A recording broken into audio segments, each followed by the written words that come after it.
মাছগুলো ভাজা হয়ে গেছে। এবার আমি তেলে হাফ চামচ কালো জিরে,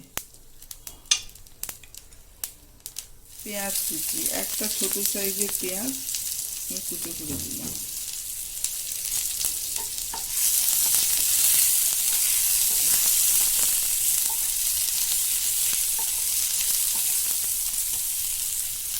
আর এখানে নিয়েছি পটল আর আলু, সরু সরু করে কেটে নিয়েছি।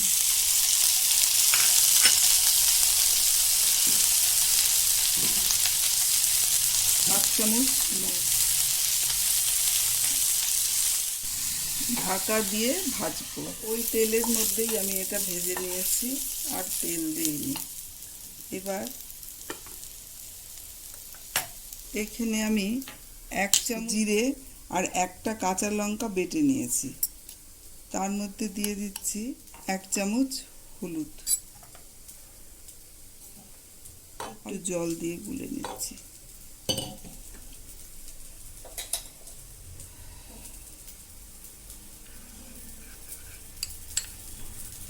শুকনো লঙ্কা দিচ্ছি না।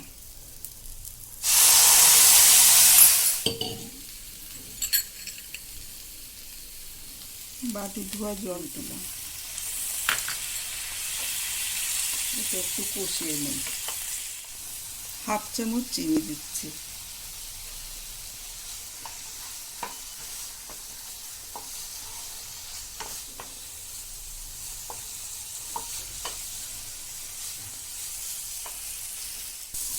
কষানো হয়ে গেছে।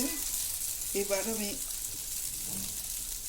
এখানে 2 চামচ আমি নিয়েছি পোস্ত, বেটে নিয়েছি। এর মধ্যে একটু জল দিয়ে আমি দিয়ে দিচ্ছি। এর মধ্যে 1 চামচ নুন দিচ্ছি।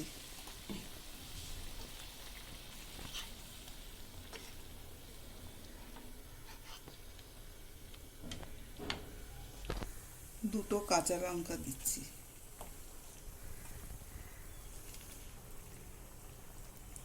দিয়ে দিচ্ছি 1 চামচ সর্ষের তেল।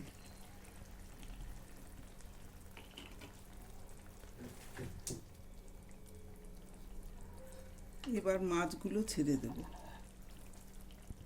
মাছটা একটু লেগে গেছিল,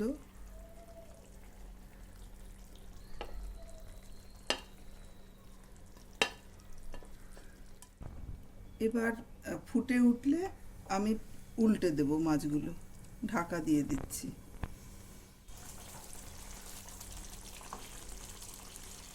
মাছগুলো উল্টে দিয়েছি।